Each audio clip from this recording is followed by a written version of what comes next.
Si-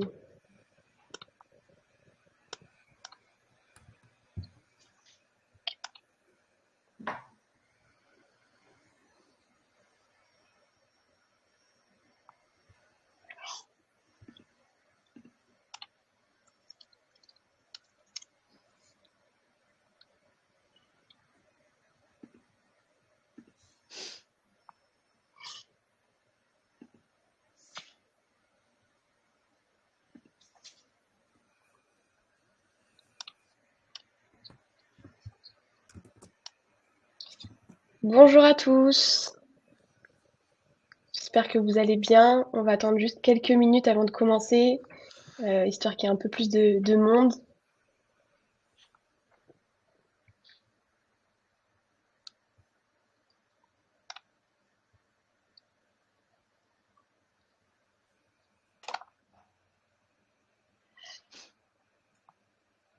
Bonjour, bonjour.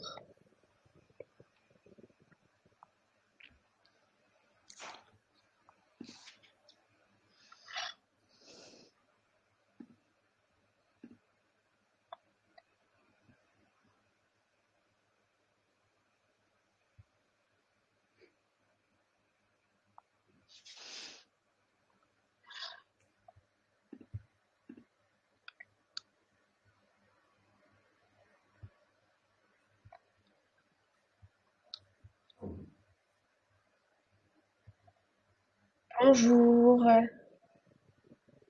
On va juste attendre encore quelques secondes avant de commencer.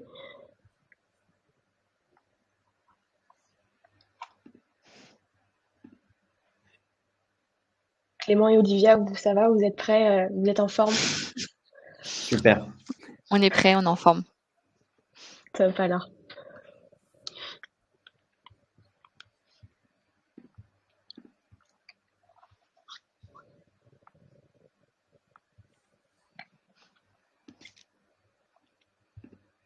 Bon, bah, je pense que c'est bon, on va pouvoir commencer. Bah, déjà, bienvenue à tous dans ce webinaire avec Trainme et Objo. Bah, je suis ravie de vous accueillir pour explorer un sujet qui est quand même assez clé en ce moment, la cohésion d'équipe et l'engagement en 2025. Je me présente, je suis Marie, donc je travaille chez Trainme et je vais vous accompagner tout au long de cette séance. Donc du coup, aujourd'hui, on a la chance d'accueillir Olivia de chez Trainme également et Clément de chez Objo. Euh, on va commencer peut-être par une présentation chacun. Peut-être Olivia, tu peux commencer? Ouais, je peux commencer. Donc, bonjour à tous. Donc, moi, c'est Olivia Jorel. Je suis CMO pour Trainme et Gros Hacker. Globalement, mon rôle chez Trainme, c'est à la fois avec mes équipes de permettre l'acquisition de leads via différents leviers, hein, en acquisition digitale, en inbound, en outbound, etc. Assez classique dans le secteur B2B. Également de travailler toute la notoriété de la marque et la communication. Et également tout le volet offre, j'ai envie de dire, projet marketing, mise à jour de l'offre, connaissance, études de marché, etc. Et puis, on a également une nouvelle verticale qu'on va développer sur 2025 dans l'équipe marketing autour justement de la fidélisation et de l'engagement, mais de nos clients. Voilà. Super, merci. Pardon. Clément, je te laisse te présenter, Oui, s'il te plaît. bonjour. Merci, bonjour à tous. Donc moi, je suis Clément, je suis consultant gamification et engagement chez Objo. Donc Objo, c'est un éditeur de logiciels. On édite un logiciel qui permet d'engager les équipes et en fait de les aider à franchir, à atteindre leurs objectifs. Et on le fait à travers l'animation des objectifs et l'organisation de challenges. Donc notre logiciel permet de faire ça. Et moi, en fait, mon rôle, j'ai à peu près deux casquettes principalement. C'est travailler le produit, donc le logiciel, faire en sorte qu'il y ait les bonnes mécaniques d'engagement à l'intérieur, et puis aussi d'accompagner nos clients dans la mise en place, notamment de leurs challenges, sachant que nos use cases principaux, nos principaux clients, c'est les directions commerciales. Ok, super. Très contente de vous accueillir tous les deux sur ce webinaire. Je propose qu'on commence maintenant avec nos six. On verra qu'il y aura différents différentes choses qui vont arriver au programme, que ce soit du team building, des binômes aléatoires, des cultures du feedback, etc., la mise en place de KPIs. Le but, c'est de vous fournir un maximum de pistes concrètes pour aller encore plus loin dans ces stratégies et pour justement vous aider à améliorer l'engagement et la collaboration au quotidien dans vos équipes. On va commencer par la première stratégie du coup qui va être le rituel d'équipe, pardon. Olivia, quels sont selon toi les rituels les plus efficaces, par exemple, pour maintenir une forte cohésion au sein des équipes et pourquoi il est important justement d'avoir ces moments réguliers d'échange et de réflexion? Oui, Marie, je peux commencer. Donc effectivement, donc nous, chez Trainme, on est une petite entreprise, hein, on est 45 collaborateurs aujourd'hui. Et pour nous, effectivement, c'est essentiel d'embarquer globalement l'ensemble des équipes, l'ensemble des pôles, l'ensemble des personnes, j'ai envie de dire, dans un projet qui est commun.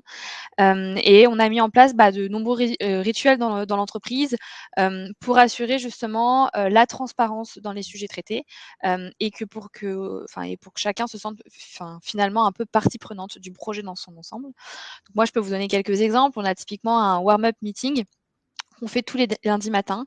Alors oui, warm-up, nous on fait aussi beaucoup d'analogies avec le monde du sport. C'est un petit peu notre essence.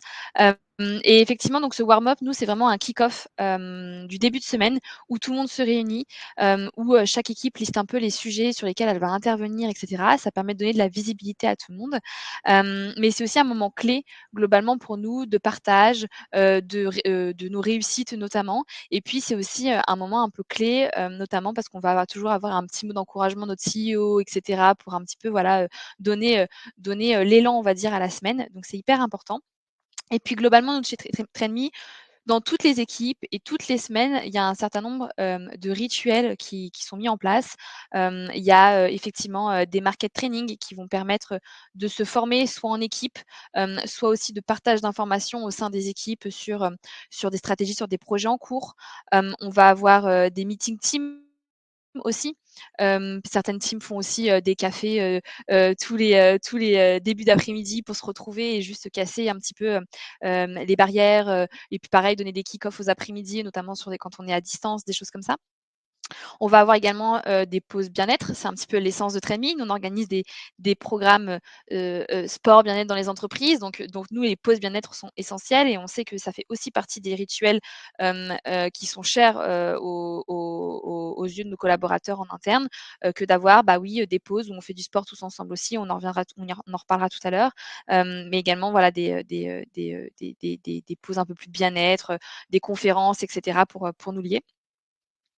Et puis nous, on a également de manière plus annuelle, en tout cas plus long-termiste, des rituels autour des réunions commerciales, autour de séminaires annuels.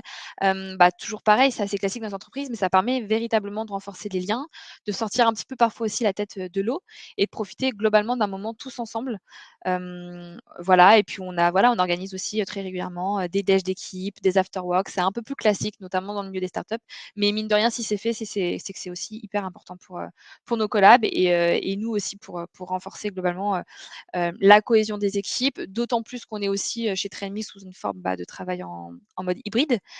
Donc on ne se voit pas tous les jours au bureau, etc. Donc c'est important d'avoir des moments où on se retrouve finalement. Voilà. Ok, super intéressant, merci beaucoup. N'hésitez pas à nous dire dans le chat déjà si vous avez des questions sur les différentes stratégies ou si par exemple là pour cette première stratégie des rituels d'équipe, si vous également vous en faites dans votre entreprise, n'hésitez pas à échanger. Merci beaucoup Olivia. Je pense que maintenant on peut passer à la deuxième stratégie autour des KPIs et la culture du feedback. Peut-être que Clément, tu peux nous en parler un peu plus, nous expliquer comment on peut justement utiliser ces KPIs d'équipe et la culture du feedback pour renforcer l'implication des collaborateurs et l'efficacité peut-être collective autour de ça? Oui, tout à fait. Merci Marie.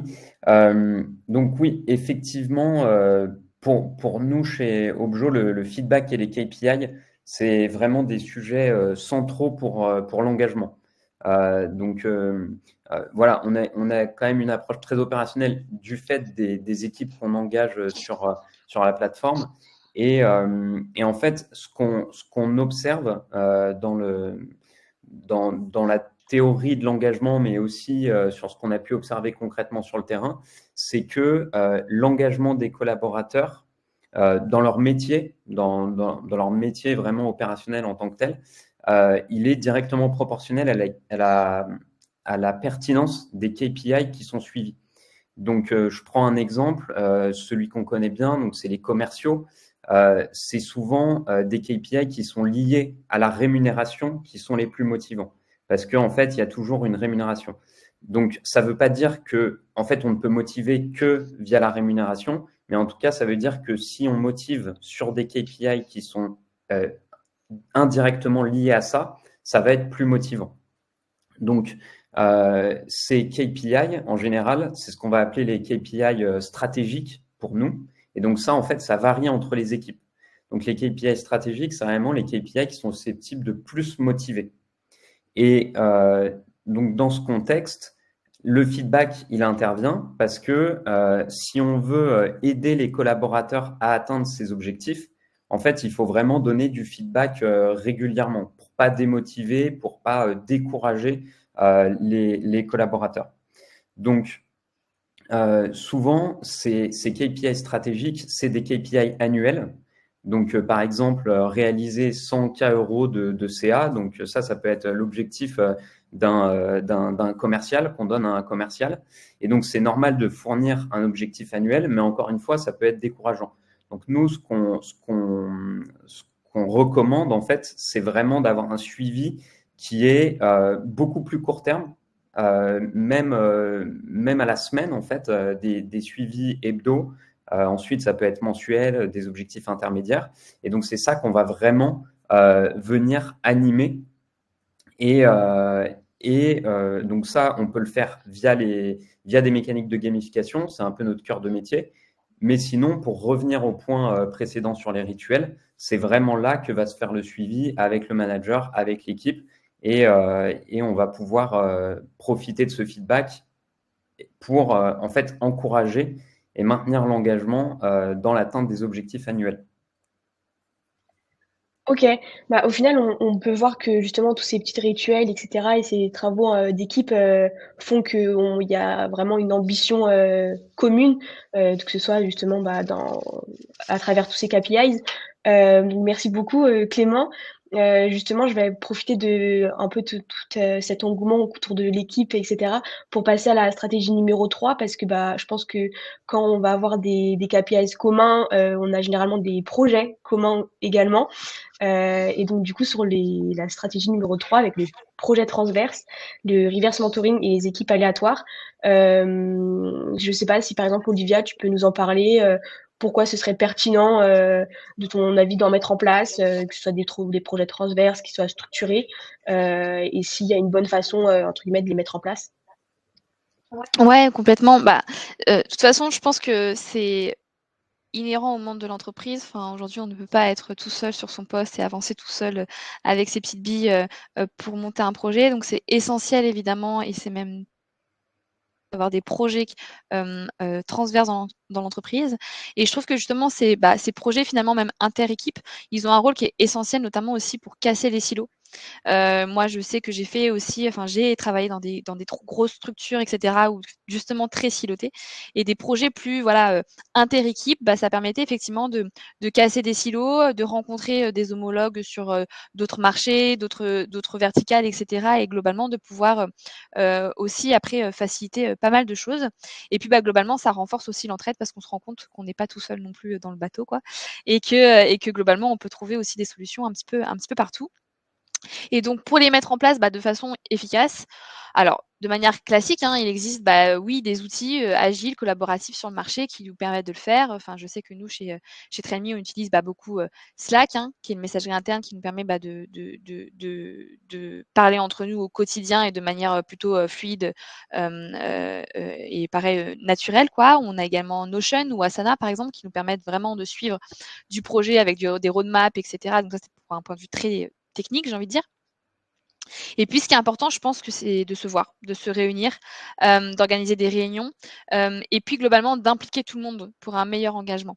Enfin moi, je sais, si je peux donner un exemple, chez Trainme, typiquement, on a refondu, alors c'est très marketing, hein, mais on a refondu notre plateforme de marque, l'année dernière. On aurait pu se dire: «Bah voilà, ça c'est un sujet, du marketing, on parle de branding, donc c'est le marketing qui le gère et puis voilà». Mais nous, on a fait la démarche de se dire: «Bah en fait, pas du tout», parce que la marque, c'est l'histoire de tout le monde. C'est aussi, ce qu'on reflète, en externe, mais aussi en interne. Ça porte nos valeurs et donc du coup, on va, impliquer, toutes les équipes de l'entreprise dans la construction de cette marque pour que tout le monde puisse finalement se l'approprier. Et donc typiquement, bah, oui, les RH ont participé, à la construction de la plateforme de marque, oui, les opérationnels, oui, le produit. Enfin voilà, on a essayé vraiment d'englober tout le monde pour que, chacun puisse, après, pouvoir, puisse la défendre au quotidien et puis, voilà, s'y sentir bien aussi avec cette plateforme de marque. Et moi, mes petits conseils pour mettre en place globalement des projets interentreprises, je dirais que j'en ai à 6. Le premier, ça va être, bien sûr de définir des objectifs clairs, motivants. Ça donne globalement une vision commune et surtout ça donne du sens aux équipes qui le font. Donc pour moi, ça c'est, le socle de base et c'est essentiel. Après, effectivement, hein, faut, définir une équipe projet. Bon ça, c'est un peu classique. Mais surtout, je pense qu'une équipe projet est d'autant plus riche qu'il y a des profils qui sont variés et complémentaires.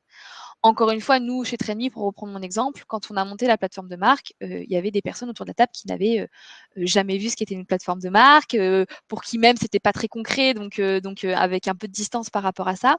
Mais en fait, ce qui était riche justement, c'est d'avoir des idées qui n'étaient pas préconçues, qui n'avaient pas de conviction et cetera, mais voilà, sur lesquelles on pouvait s'appuyer pour nourrir des échanges, pour nourrir, le projet, donc c'était hyper important. Et puis bien sûr, qui dit équipe projet dit aussi, chef de projet. On ne peut pas, faire, la passe, là-dessus. La chefferie de projet est hyper important justement pour faire avancer les choses. Et c'est important également et ça rejoint un petit peu mon troisième conseil, mais pour, définir un petit peu, les règles du jeu, autour de ce projet-là. Comment ça s'organise? Qui fait quoi? Quelles sont les étapes importantes? Quels sont les outils dont on va avoir besoin? Quels sont potentiellement aussi, les autres projets ou voilà, ou ce qui peut, soit enrichir notre projet, soit potentiellement avoir des points bloquants avec lui. Donc ça, c'est hyper important de le définir. Et puis j'ai envie de dire qu'un chef de projet, c'est aussi, une personne qui va permettre, et puis même au sein de l'équipe projet finalement, mais, d'encourager et ça, c'est un peu un 4e tips que je peux donner aussi sur ce projet inter-équipe, de se dire qu'il faut s'encourager. Parfois, il y a des projets qui durent très, très longtemps dans le temps, où on a des points, comme je le disais, de blocage et cetera et c'est important de remotiver, d'encourager, de faire des feedbacks continus aussi sur l'avancée de ce projet et cetera pour débloquer aussi, certains points, mais tout simplement aussi, parfois voilà, pour pouvoir avancer, pour pouvoir donner du sens aussi à l'ensemble de l'entreprise. Voilà, il y a un projet qui se met en place, il y a une équipe projet dessus, mais comment on donne aussi de la visibilité à l'ensemble de l'entreprise sur ce qui se passe. Donc voilà. Mon cinquième conseil serait, de globalement, de mettre en avant les résultats et les succès et ça, c'est hyper important et je sais que chez Trainme, on en parle beaucoup, nous, en tant que manager et j'en parle beaucoup à mes équipes. Je pense que c'est important globalement de valoriser, ce qu'on fait, de valoriser, les succès, de se célébrer, de se féliciter aussi de ce qui est fait et pareil, ça permet, globalement d'encourager, de motiver les équipes, de donner toujours du sens, à ce qu'ils font, globalement. Et puis c'est vrai qu'une fois que le projet, est terminé, j'ai envie de dire, parce que tout projet normalement a une date de fin. Le but étant, je pense, de pérenniser, les collaborations au-delà du projet. Voilà, on a cassé les silos, on a bossé ensemble, on a renforcé, l'entraide au sein des équipes. Comment on se sert de ça demain pour, sur d'autres sujets, d'autres projets, pouvoir, voilà, de parler ensemble de manière plus naturelle, pouvoir débloquer les choses de manière plus naturelle et se servir des uns des autres pour avancer globalement, et pour faire grandir l'entreprise. Voilà. OK, merci beaucoup.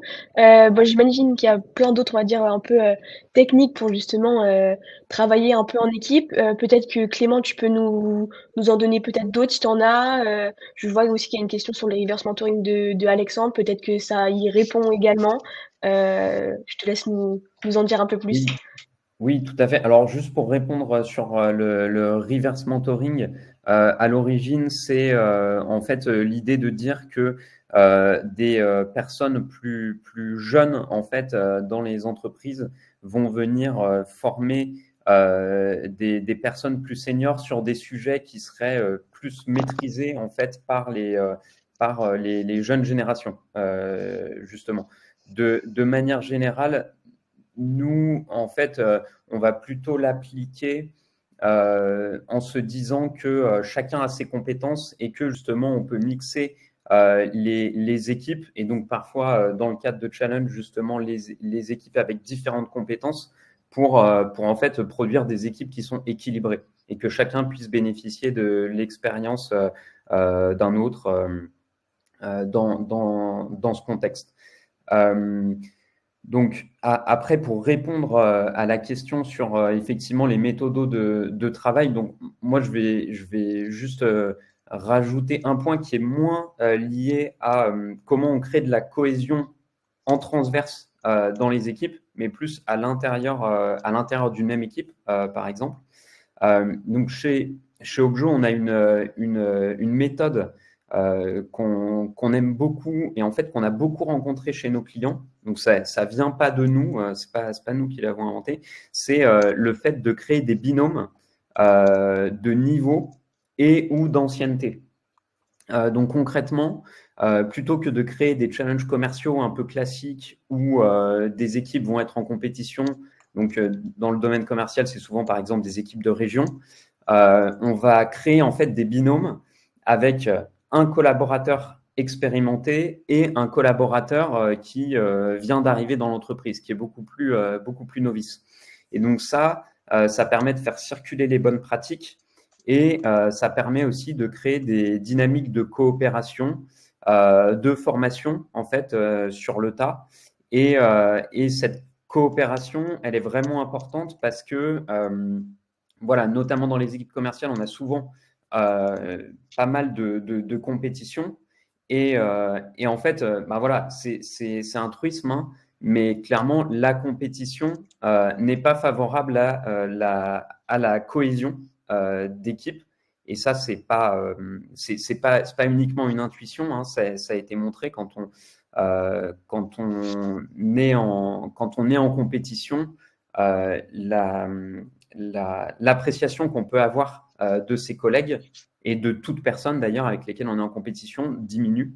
Et donc ça, c'est prouvé, même si on est en compétition pour des choses qui ne sont pas forcément extrêmement importantes. Donc voilà, la logique de coopération et de binôme, mais de coopération de manière générale, est quand même très importante à encourager dans les entreprises. C'est pour ça qu'il ne faut pas faire que des challenges compétitifs, il faut aussi faire des challenges vraiment coopératifs d'équipe. Ok, bah merci beaucoup pour ta réponse. Je pense qu'on a été assez complet sur justement toutes un peu ces petites techniques pour travailler en équipe. Je vais justement profiter de la manière que tu nous donnes un peu tout ce qui va être formation chez Obzo pour passer à la partie numéro 4, à la stratégie suivante, qui est la formation et le développement des compétences. Olivia, peut-être que tu peux nous dire un peu pourquoi la formation en continu et le développement des compétences est essentiel justement pour maintenir cette équipe, enfin une équipe en harmonie, bien préparée, justement, bah, que ce soit pour les défis actuels ou pour les défis de demain. Ouais, complètement. Bah, je pense déjà qu'il est plus vraiment à prouver, hein, que la formation et le développement des compétences, bah, évidemment que ça a un impact certain sur la motivation. C'est, j'ai envie de dire aujourd'hui, essentiel, indispensable pour les entreprises, de proposer, ces formations, et de développer les compétences, bah, de ces talents, j'ai envie de dire. Je pense qu'il y a, enfin pour moi, il y a un peu, 3 grands volets là-dedans. Il y a le premier volet, c'est un peu les formations, en soft skills, j'ai envie de dire. Effectivement, il y a des formations qu'on peut faire qui vont permettre de favoriser, le travail en équipe et qui vont permettre de faire grandir globalement, bah, les équipes ensemble et faire grandir l'entreprise. Je pense notamment à des formations autour de la communication ou de l'intelligence, émotionnelle, pardon. Voilà, je trouve que c'est déjà, essentiel. Ça peut être perçu parfois comme étant un petit peu, bullshit, j'ai envie de dire, par rapport à d'autres, formations, un peu plus métiers et cetera. Mais pour moi, c'est essentiel, et parce que voilà et parce que les softs sont aussi essentiels que j'ai envie de dire que les hard skills sur pas mal de sujets et encore plus quand on parle de cohésion d'équipe. Après, il y a effectivement des formations un peu plus classiques. Et moi, je sais que chez Trainme, on aime bien faire des formations un petit peu en groupe. On est encore une fois une entreprise qui est jeune, avec des talents qui sont jeunes. Et donc, faire des formations en groupe sur une même thématique, ça permet aussi de réunir un petit peu tout le monde et globalement de partager un petit peu plus une bonne pratique, de créer une dynamique autour de cette formation-là et ensuite de pouvoir impulser cette formation au sein de l'entreprise. Donc, je pense notamment à des formations sur la culture du feedback, on en parlait, mais également, par exemple, sur des formations managers. C'est hyper important. Et puis, je pense qu'il ne faut pas négliger non plus le partage un petit peu de bonnes pratiques qu'on peut avoir au sein des entreprises. Notamment, je parlais des formations managers, mais c'est vraiment le cas quand il y a des managers qui sont plus juniors, qui commencent entre guillemets le management, avec des managers qui sont plus expérimentés, en tout cas qui ont connu différentes équipes, etc. Je trouve que le partage de bonnes pratiques est toujours intéressant et toujours riche. C'est des formations entre guillemets plus informelles, si je puis dire, mais plus terrain aussi et qui permettent de faire grandir un petit peu tout le monde sur des échanges de tips, etc. Donc ça, c'est important. Et puis moi, il y a un troisième point sur lequel alors moi, je suis particulièrement moteur, on va dire, notamment au sein de mes équipes, c'est la formation en mode autodidacte, j'ai envie de dire. Pour moi, aujourd'hui, l'auto-formation est hyper importante, notamment sur des formations métiers, notamment sur des métiers du digital, j'ai envie de dire. Ou parfois, les formations qu'on peut avoir d'instituts etc. sont moins pratico-pratiques. Et donc pour moi, se former en autodidacte, assister à des webinars, parler avec ses pairs, lire des articles, faire de la veille, regarder un petit peu ce que les petits copains d'à côté font et expérimenter chez nous, etc. Pour moi, c'est ça aussi la richesse. Et ça, c'est hyper important d'un point de vue déjà. Enfin, moi, je sais que quand mes équipes apprennent des choses un petit peu comme ça, elles ont cette fierté un peu personnelle aussi de s'être un peu auto-formé, de faire découvrir aussi quelque chose un peu aux autres membres de l'équipe, etc. Et donc pour moi, c'est pareil, ça renforce un petit peu ce sentiment d'appartenance et de faire et l'idée de faire partie intégrante d'un ensemble. Voilà, moi j'ai vu ce truc-là, j'ai vu ce truc-là pour ton métier, ça peut t'aider. Pourquoi tu irais pas, pourquoi tu testerais pas, etc. Et je trouve que ça crée une dynamique qui est aussi intéressante à ce niveau-là. Merci beaucoup, Olivia. Juste, je me permets, avant de continuer, de vous dire n'hésitez surtout pas à poser des questions. On y reviendra dessus en fin de webinaire, on y répondra. Donc, n'hésitez pas à poser des questions dans le chat ou dans le petit onglet questions. Et ensuite, du coup, Clément, je reviens vers toi. Est-ce que tu penses qu'il y a des types de formation, par exemple, qui peuvent être particulièrement efficaces pour renforcer l'esprit d'équipe, tout en répondant aussi aux besoins individuels des collaborateurs? Parce que je pense que avant que justement il y ait une collaboration d'équipe et une cohésion, je pense que chacun a besoin aussi d'avoir chacun a des besoins individuels et pour justement répondre à tout ça. Je sais pas si tu peux nous y répondre, s'il te plaît. Tout à fait. Alors, pour le coup, moi, je n'ai pas forcément de formation ou de type de formation à recommander, d'autant que le topo d'Olivia était, pour le coup, très, très complet là-dessus. Moi, j'ai juste une remarque plus du coup sur l'engagement, pas forcément sur comment on crée de la cohésion, mais comment on crée vraiment l'engagement. Donc nous, en fait, chez Objo, on pense que la formation, c'est vraiment un très, très bon levier d'engagement en soi. C'est-à-dire que la formation, en fait, est un levier d'engagement, mais ça, je pense que c'est partagé. Et puis, comme tu le disais, Olivia, c'est même prouvé, en fait, c'est plus quelque chose qui est à démontrer. Pour nous, la condition qu'on a vraiment observée pour que ça fonctionne dans le domaine commercial, c'est qu'elle doit être vraiment connectée, encore une fois, aux pratiques opérationnelles des collaborateurs. Donc, pour être concret, si je veux être performant pour vendre une nouvelle offre, je dois être formé à celle-ci. Donc, dans certains secteurs d'activité, par exemple la banque assurance, quelque chose qui est assez présent déjà. Souvent, on parle de référentiel. Et en fait, pour valider un référentiel de compétences, il faut à la fois avoir validé une formation par rapport à ça. Alors, ça peut être une formation assez courte. Et en plus, avoir atteint un certain score sur un KPI. Donc, par exemple, je suis une formation sur la nouvelle offre de carte bancaire. Donc ça, OK, je l'ai validé. Et ensuite, pour valider la compétence et valider le référentiel et être à jour en fait de mon référentiel, je dois faire 20 ventes de cartes bancaires sur la nouvelle offre. Et en fait, dans ce cadre-là, la formation, elle prend vraiment son sens. Elle est directement liée à l'évolution professionnelle et en même temps, c'est opérationnel. C'est quelque chose qui concerne le court terme. Et donc, bien sûr, pour animer ça, c'est pas que théorique ou abstrait dans un fichier Excel. Ça peut être des choses qui sont vraiment animées. Euh, Par exemple, avec la gamification, l'un des exemples de ça, c'est par exemple Salesforce Trailhead, qui est une académie en ligne mise en place par Salesforce. Et donc, en fait, les professionnels de l'écosystème Salesforce ils peuvent venir se former là-dessus. Et il y a vraiment tout un principe d'animation et de parcours de formation avec des badges, etc. Donc, on peut vraiment aussi rendre ce parcours animé. OK, bah, merci beaucoup. Et justement, bah, je vais rebondir un peu sur, ce parcours un peu animé, pour, animer du coup pour la troisième, enfin la cinquième pardon, stratégie où, justement ça a été un peu d'animer les équipes, par les cours de sport et de bien-être.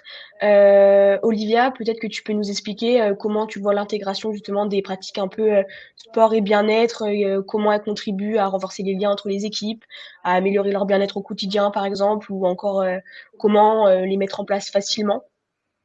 Oui, oui, bah, effectivement, donc nous, chez Trendme, bah, c'est un peu l'essence de Trendme, donc on est assez certain, que, la mise en place d'activités sportives, bien-être et cetera, dans les entreprises, ça favorise la cohésion d'équipe. On l'expérimente nous au quotidien, chez Trendme et puis moi, je l'ai expérimenté aussi dans pas mal d'autres entreprises, avant.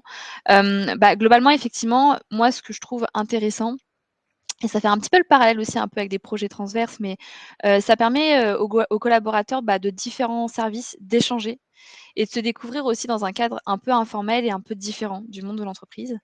Et moi typiquement, bah, je l'ai vécu, hein, dans d'anciennes entreprises, beaucoup plus grosses et que Training et plus silotées où effectivement les cours de sport, bah, moi m'ont permis de rencontrer, des personnes notamment de la tech, hein, qu'on ne voit jamais, habituellement et de faire avancer, mine de rien des projets, professionnels, en dehors d'un cours de circuit training. Donc voilà, donc c'est toujours hyper intéressant. Donc effectivement, donc la mise en place d'activités, physiques, sportives, ça peut prendre, bah, différentes formes. Ça peut être la mise en place de séances de sport, hebdomadaires, hein, du yoga, du cross training, de la course à pied, enfin voilà, plein de choses qu'on peut imaginer. Je pense que ça permet aussi de booster l'engagement, la motivation des collaborateurs. On le fait pour certains de nos clients, mais on l'expérimente aussi en interne quand on a un peu des challenges sportifs, faire vos 10 000 pas par jour, et cetera, et cetera. Ça crée, aussi une dynamique collective, j'ai envie de dire. On a envie, voilà, d'avancer ensemble. Donc c'est hyper intéressant à chaque fois. Après les activités, bah, physiques, bien-être et cetera, bien sûr que ça permet aussi de réduire le stress, d'améliorer la qualité de vie au travail, en intégrant notamment, bah, des séances de relaxation, de méditation, avant une réunion stratégique par exemple, pour améliorer, la concentration, la prise de décision et cetera. Ça permet, bah, aussi de développer, j'ai envie de dire, parfois une culture un petit peu, du challenge et de la résilience. Voilà, avoir, certains, programmes, certains, team building pour aider des managers à adopter une mentalité un peu de performance positive et cetera. Enfin, on peut imaginer plein de choses autour des activités, physiques, bien-être et cetera et qui permettent globalement de booster un certain nombre d'objectifs. Alors maintenant, comment intégrer ces pratiques, bah, au monde de l'entreprise et au monde de votre entreprise? Bah, c'est déjà, je pense, de proposer des séances, qui sont accessibles à tous et adaptées à tous. Parce que c'est vrai que le mot, sport peut parfois faire un petit peu peur, mais en fait, on peut être en activité physique, en marchant, ou en faisant, du yoga, voilà, des activités plus douces et cetera. Donc le tout étant d'adapter, je pense, à l'ensemble de ses collaborateurs. Bah, de faciliter aussi l'accès à ces séances. Encore une fois, on est, même si parfois c'est un peu remis en question, mais plutôt, dans une démarche de travail hybride, hein, entre le télétravail, le travail sur site et cetera. Donc l'idée étant de proposer des séances, en présentiel, mais également accessibles en visio. ce qui me semble être plutôt indispensable pour que l'ensemble des collaborateurs puissent y avoir accès. Je pense que ce qui est important également, c'est d'organiser des challenges, comme je disais, un peu collectifs pour renforcer justement encore, les liens et d'animer globalement, les programmes, voilà, avec des petits challenges, des petits défis et cetera, de manière un peu ludique. Et je dirais aussi que ce qui est important et on en parle un petit peu depuis tout à l'heure, mais je pense qu'intégrer le bien-être dans la culture de l'entreprise, permet vraiment de l'ancrer. Faire des sensibilisations des managers, définir même parfois des référents bien-être, ou liés au sport et cetera. Je pense que c'est essentiel. C'est vrai que c'est un sujet qui est, souvent dans les entreprises plutôt porté par, les responsables QVT ou les RH et cetera, mais c'est bien aussi de trouver des relais en interne auprès des managers de différentes équipes et cetera pour que le bien-être s'intègre beaucoup plus dans la culture de l'entreprise d'une manière générale. Et puis de mesurer, bah, bien sûr les résultats, de pareil, toujours pareil, de valoriser un peu les réussites aussi, hein, on a, réussi ce challenge ensemble, on a atteint, telle récompense, avoir des témoignages et cetera. Je pense que c'est aussi, un enjeu qui permet de renforcer les liens. C'est vrai que chez Trainme, nous, on le fait pour beaucoup de nos clients. On est capable de mettre en place des programmes, bah, sur mesure, en 10 jours et nous, on voit vraiment la différence chez nos clients et surtout ce qui est important, c'est que cette mise en place d'activités, physiques, bien-être et cetera, ce soit pas perçu comme étant juste un avantage collaborateur, mais c'est vraiment un investissement pour l'entreprise.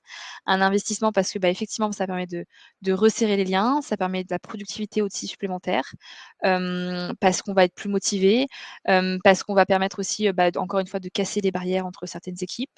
Ça va bien sûr réduire aussi l'absentéisme. On est globalement, en meilleure santé. Et puis ça permet aussi une réduction, du turnover. On est encore une fois, je pense, tous convaincus que ça permet globalement un meilleur engagement aussi. Voilà. Merci beaucoup Olivia.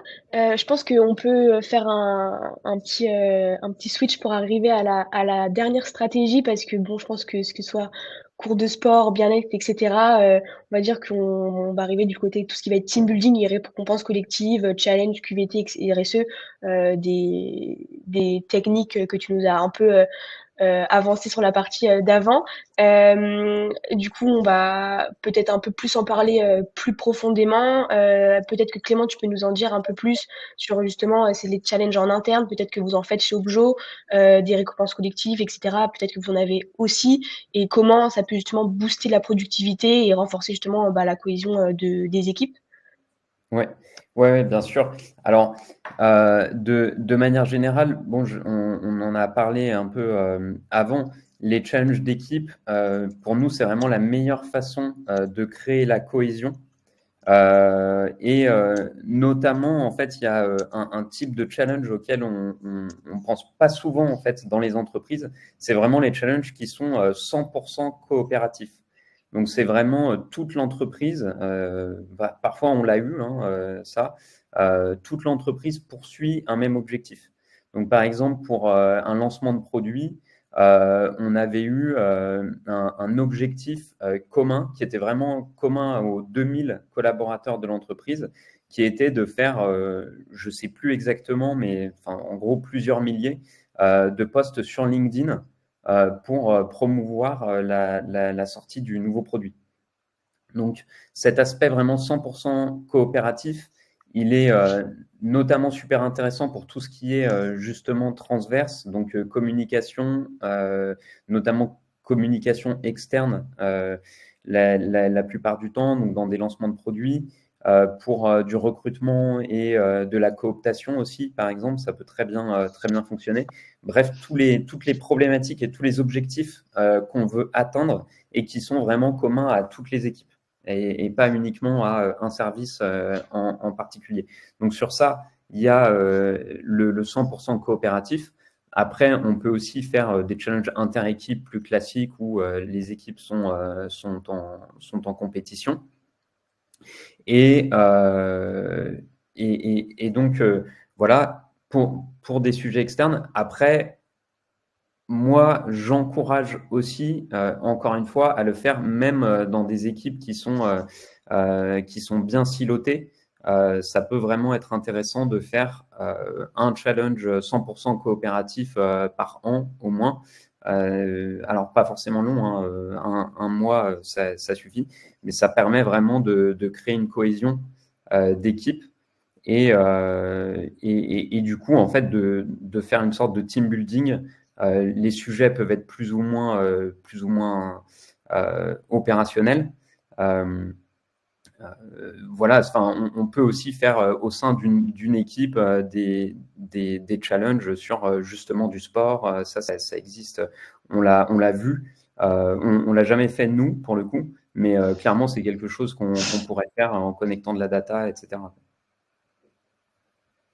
Ok, bah merci beaucoup Intéressant, ouais. pour, enfin, pour ta réponse. Je sais pas, enfin, si je sais justement que chez Trainme, c'est pareil, on va avoir quelques challenges justement entre équipes, etc. Peut-être que Olivia, tu peux nous en parler un peu plus pour nous dire un peu pourquoi justement c'est efficace, pour engager justement durablement les collaborateurs, pour les sensibiliser ou autres. Peut-être que tu pourras nous en parler. Ouais, ouais, bien sûr. Bah, effectivement, donc, il existe différents types, hein, de team building, de challenge, plutôt axés, autour du bien-être et je rebondis du coup sur ce que Clément disait. Moi, je pense que globalement, le team building notamment, ça doit pas être un one shot, dans les entreprises. Encore une fois, ça doit être intégré et partie prenante de la culture de l'entreprise, pour justement que ce soit, porté et que tous les collaborateurs, y adhèrent. Et après, effectivement, on peut imaginer pas mal de choses, hein, en termes de sport, de bien-être. On peut imaginer des bootcamps, des escape games, des défis sportifs. Enfin, il y a plein de choses qui peuvent exister. Mais globalement, pour moi, ces team building sont hyper essentiels. Enfin, nous, si je donne un exemple, ça fait 4 ans maintenant qu'on organise des challenges donc inter-entreprises, parce que c'est vrai qu'on parle beaucoup de challenges au sein des entreprises, mais on peut aussi organiser des challenges entre les entreprises. Ça peut être aussi marrant. Et on organise depuis quelques années la semaine de la qualité de vie au travail, une animation sur 2 ans dans les entreprises. Et en fait, ce qu'on remarque, c'est qu'effectivement, grâce notamment à des applications connectées qui vont permettre de donner des petits défis sportifs, des quiz, etc., grâce à des séances de sport, à des webinaires, etc. Et globalement, les collaborateurs sont pris un petit peu dans une mouvance en ayant envie d'aller décrocher un maximum de points pour leur entreprise. Et ça crée vraiment voilà, une dynamique et ça permet, globalement de toujours pareil, hein, de renforcer, l'engagement. C'est hyper efficace pour motiver. Nous, je sais qu'en interne, on le fait aussi, hein. On fait, bien sûr la semaine de la qualité de vie au travail et en fait, ça crée vraiment une dynamique chez nous. On est tous là en train de se dire: «Bon, qui a fait quoi aujourd'hui? Qui a rentré le maximum de points sur l'application?» et cetera. Et donc ça crée, voilà, un environnement un peu ludique, toujours pareil pour casser un petit peu les barrières. Donc voilà, donc moi je pense qu'effectivement ce sont enfin ces team building, ces challenges, c'est, toujours un petit peu, j'ai envie de dire le plus efficace pour motiver, pour engager aussi, durablement. Et donc voilà.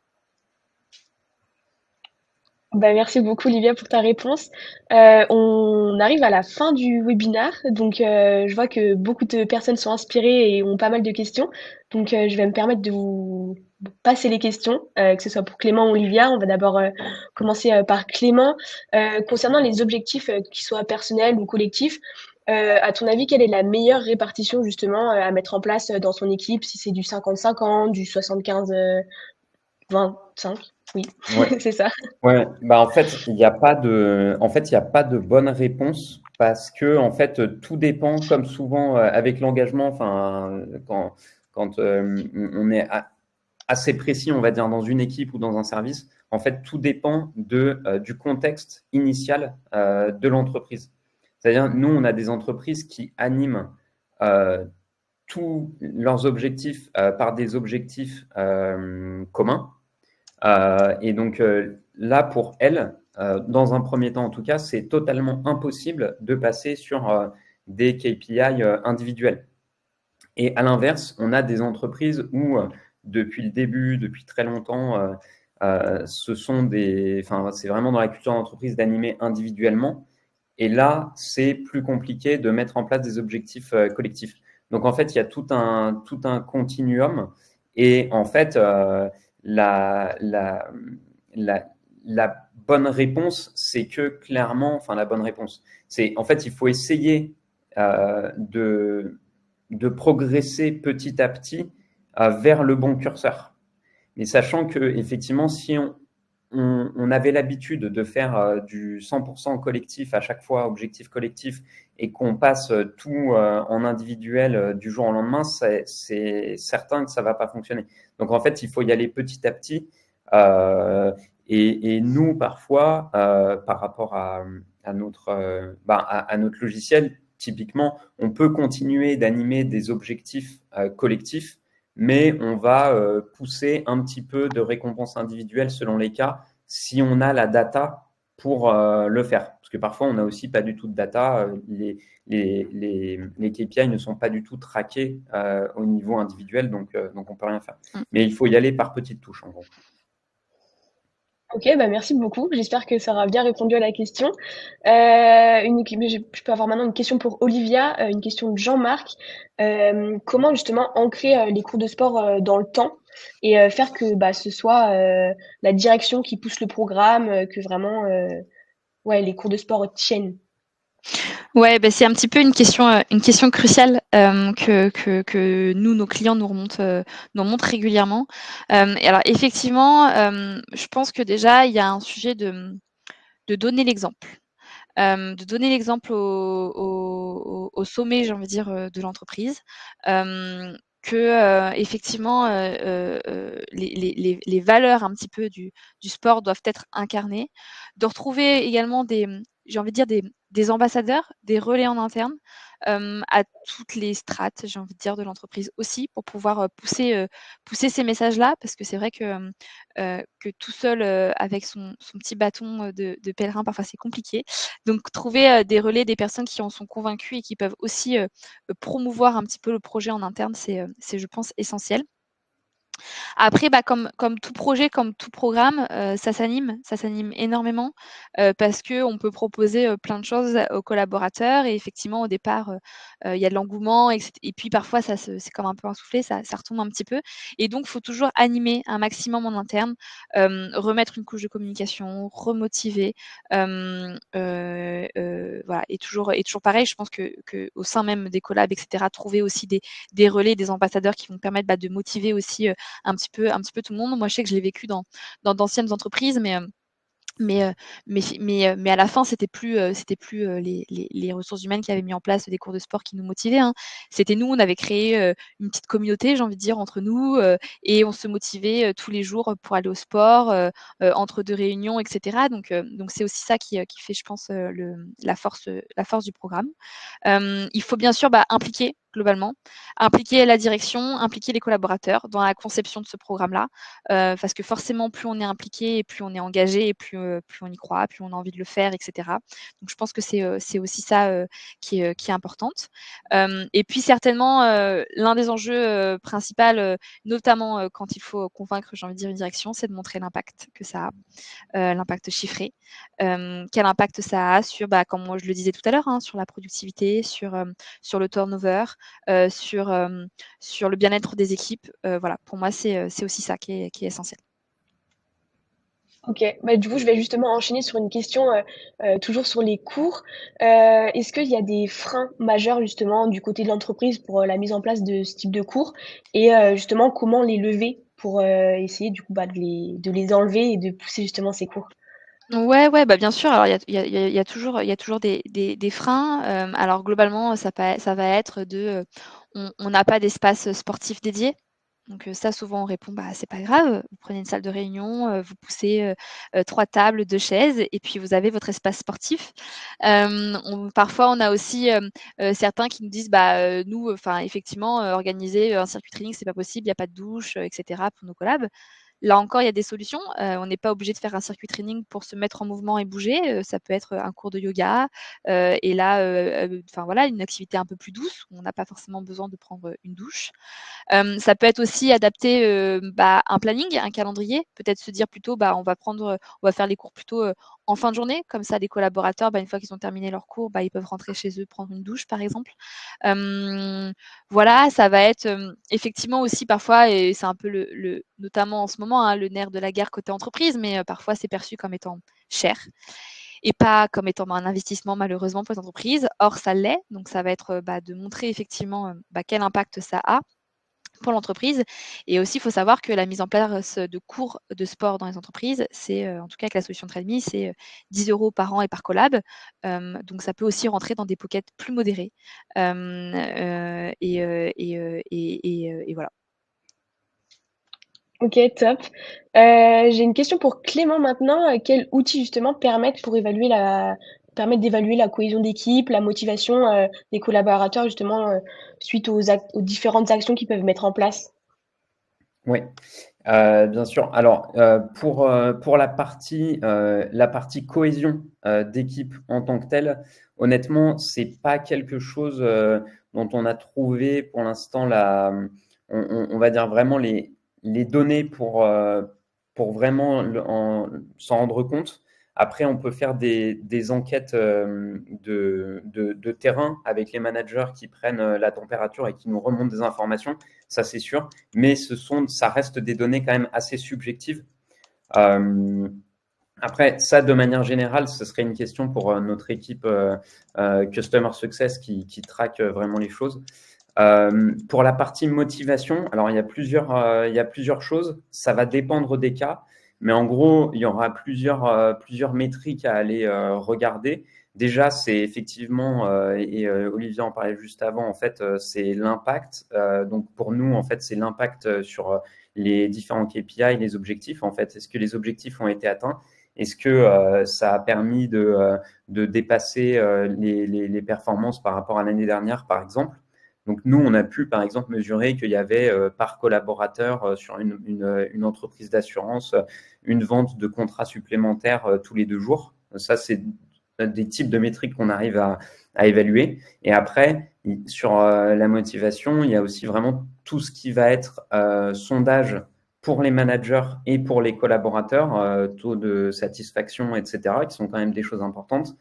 Et après, selon les cas, parce que c'est pas valable pour tous les cas, mais on peut avoir aussi tout simplement le taux de connexion à notre outil, qui en général est quand même très bien corrélé avec la motivation des collaborateurs à, par rapport, à leur travail en fait. Ok, merci beaucoup. Bah là, on va approcher des dernières questions, donc n'hésitez pas si vous avez encore des petites questions à poser. On va essayer d'en poser un maximum à Olivia et à Clément. Justement, j'ai une question de Kevin pour toi, Olivia. Concrètement, justement, qu'est-ce que vous avez organisé pour Octobre Rose ou encore pour Movember?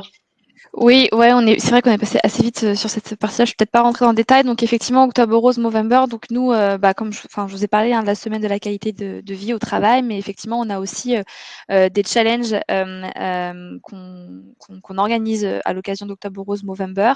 Alors globalement, l'année dernière, ce challenge, c'était un challenge intra-entreprise, donc au sein des entreprises. Donc chaque entreprise pouvait constituer ses équipes. Et effectivement, il y avait un classement individuel, et cetera, et collectif. Et globalement et concrètement, on organisait des cours de sport, de bien-être dans les entreprises. On avait fait pas mal de découvertes aussi de disciplines autour des cancers féminins masculins. On avait également des webinaires d'experts de l'Institut Curie, et cetera. Et en fait, la participation de la part des collaborateurs à l'ensemble de ces animations-là leur faisait gagner un certain nombre de points. Et donc, plus ils participaient, plus il y avait de points, forcément. Donc, pareil, ça crée une émulation un petit peu en interne. Et puis, ça permettait aussi de sensibiliser globalement aussi à une cause santé, solidaire, etc. Donc c'était le challenge qu'on avait organisé à l'occasion d'Octobre Rose Movember et globalement, on a eu des super retours sur ce challenge-là. On a des entreprises, nous, qui le font tous les ans avec nous, parce que c'est un rendez-vous aujourd'hui dans les entreprises, et parce que ça leur permet aussi, de répondre à une problématique RSE aussi en interne, de sensibilisation aussi. Et puis nous, effectivement, ce challenge-là, on l'organise avec, donc l'Institut Curie. Je vous en ai parlé un peu rapidement, mais globalement, tous nos challenges, nous, ils sont en partenariat avec des associations. C'est aussi hyper important pour nous parce que chacun des clients qui participent à une OP avec nous, en fait, il y a des dons qui sont faits à un certain nombre d'associations. Et donc, généralement, plus il y a de mise en mouvement dans les entreprises, plus il y a de collaborateurs qui se prêtent au jeu du challenge, plus il y a de dons qui sont reversés à des associations. Et donc, Et donc voilà, et donc pour nous, c'est hyper important à ce niveau-là. Je réponds aussi à une question parce qu'on avait eu une question sur le challenge solidaire, donc voilà. OK, merci beaucoup. On va passer à la dernière question. Donc, c'est pareil, j'imagine qu'il y a d'autres questions, je peux pas tout voir passer. Si vous avez pareil d'autres questions qui vont arriver ou que vous avez pas forcément en tête actuellement, je pense que je peux me permettre de vous dire d'aller directement contacter, Clément et Olivia, que ce soit sur LinkedIn, pour, d'autres informations et cetera. Et du coup, j'ai une toute dernière question, pardon. Pour vous 2, est-ce que vous avez des exemples, par exemple, de bonnes pratiques ou des tips pour mélanger un peu les différentes générations? Parce qu'on sait que maintenant, on va avoir un peu la Gen Z, un peu plus jeune et cetera, et on a un peu, l'ancienne génération, si je peux me permettre, qui ont 2 pratiques de travail un peu différentes. Je sais pas si, ouais, vous avez des bonnes pratiques ou des tips justement, pour, faire en sorte que tout le monde, entre guillemets, «travaille bien», soit, dans une cohésion d'équipe et cetera? Tu veux y aller ou tu veux que j'aille, Ouais, moi, clairement, j'ai vas-y. quelques idées, Alors mais moi les 2, enfin les 2 principales, astuces que j'ai, donc c'est celles que j'ai citées, donc vraiment de mettre en place des binômes, mmh, intergénérationnels. Ça, enfin j'ai vu que ça fonctionnait bien. Et après la deuxième chose, mais c'est plus général en fait, c'est pas forcément intergénérationnel, mais c'est la mise en avant, des compétences. C'est-à-dire en fait la publicité, le fait d'arriver à cerner une compétence, à la rendre publique. Nous, par exemple, c'est sur des profils utilisateurs où on a des compétences qui sont bien listées et prouvées. Et donc ça peut permettre en fait d'avoir un début de discussion ou d'une recherche de compétences. Et du coup, en fait, on va tomber sur la personne qui est compétente. Et suivant les cas, ça peut être une personne soit junior, soit senior, soit entre les deux, etc. Donc voilà, c'est mes deux principales astuces concrètes. ouais, globalement, bah, moi, je te rejoins pas mal sur ce point-là. Globalement, effectivement, créer un peu des binômes de compétences, miser un peu sur, la complémentarité. Ça peut être du parrainage, ça peut être du mentorat, croisé, inversé, et cetera. Mais effectivement, je pense que ça, c'est la clé qui est essentielle. Je pense que dans les entreprises, il faut aussi sortir un petit peu des stéréotypes. Il y en a beaucoup. Et je pense que c'est un travail un petit peu à tous les niveaux de l'entreprise. Il y a des biais générationnels qui existent, mais je pense qu'il faut effectivement sortir un peu des stéréotypes, créer des ponts aussi beaucoup. Favoriser aussi, je pense, on en parlait un petit peu dans les rituels, mais parfois des échanges un peu plus informels. Des déjeuners aussi qui vont permettre, de briser un peu la glace, des after work un peu croisés, et cetera, qui vont permettre aussi d'un petit peu mélanger, toutes ces générations-là. Je pense que c'est important aussi, de s'adapter au style de communication, et donc je rapporte ça un petit peu aux formations sur les soft skills, et cetera, mais effectivement, d'avoir une démarche, de tolérance, de flexibilité, d'écoute active, de s'adapter aussi, aux voilà, aux manières de communiquer de chacun. Voilà, et je pense qu'il y a effectivement, globalement, des formations un peu, personnalisées, et cetera, qu'on peut mettre en place, des sujets aussi autour du co-développement peut-être aussi, où chacun peut apporter, un peu son regard à une situation, à un projet donné, et cetera, et construire ensemble aussi dans une démarche un peu plus riche. Voilà, quels seraient mes tips à moi. Eh ben, merci beaucoup. Il me reste plus qu'un seul mot à vous dire, merci.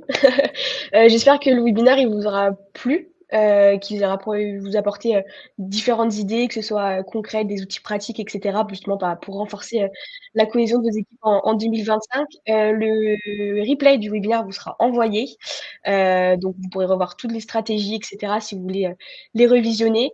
Et si vous souhaitez justement en savoir plus, et ben, comme je vous ai dit, n'hésitez pas à contacter, Olivia, Clément, ou même directement, Avec plaisir. Trendy.